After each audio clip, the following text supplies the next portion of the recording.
मंच पर सपा सुप्रीमो अखिलेश यादव के सामने महाराजपुर विधानसभा क्षेत्र के सपा प्रत्याशी अजय दौलत तिवारी ने भी एक जबरदस्त भाषण देते हुए चुनावी सभा को जोश से भर दिया।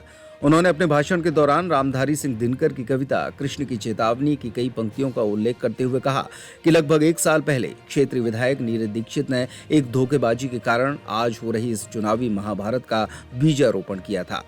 उन्होंने कहा कि कांग्रेस ने उन्हें नौगांव नगर पालिका अध्यक्ष पद के लिए अधिकृत प्रत्याशी बनाया था। हमारे पार्षद भी बहुमत से जीत कर आए थे, फिर भी कांग्रेस विधायक नीरज दीक्षित ने भाजपा के लोगों से मिलकर नौगांव नगर पालिका का अध्यक्ष नहीं बनने दिया।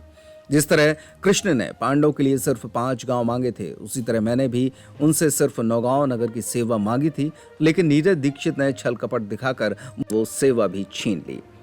तभी इस क्षेत्र की जनता ने तय कर लिया था कि अब याचना नहीं रण होगा। उन्होंने कहा कि आज क्षेत्र की जनता सपा के साथ और ऐसे दुर्योधन को सबक सिखाना चाहती है।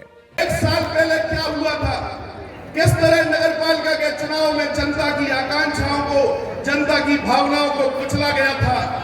मुझे तो आज इस अवसर पर रामधारी दिनकर जी की कुछ पंक्तियां याद आती हैं, जो श्री कृष्ण ने चेतावनी में श्री कृष्ण जी ने जब दुर्योधन को अत्याचार को रोकने के लिए भगवान कृष्ण खुद में स्त्री का प्रस्ताव लेकर दिनकर गए थे। दिनकर जी लिखते हैं कि मैत्री की राय बताने को, सबको स्मार्ग पे लाने को भगवान हस्तिनापुर आए और पांडवों का संदेशा लाए।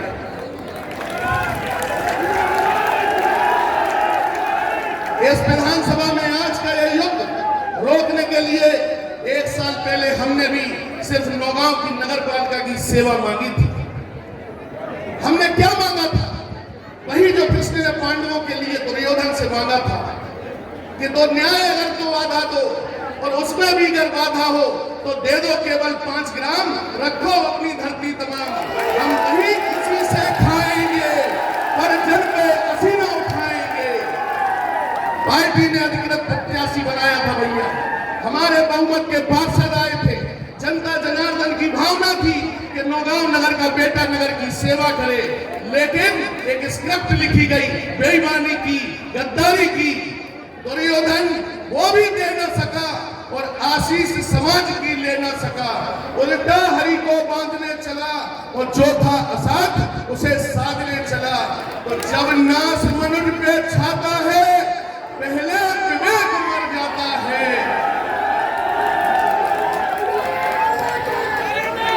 इस क्षेत्र के दुर्योधन ने अपनी कुटिल छल कपट से इस क्षेत्र की जनता को ठग लिया।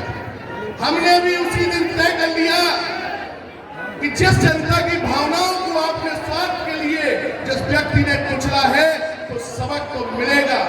और जनता ने हुंकार भरते हुए कहा था कि अब याचना नहीं रण होगा, जीवन जय या मरण होगा। यह सिर्फ चुनाव नहीं है, यह इस विधानसभा क्षेत्र के भविष्य को तय करने वाला युद्ध है।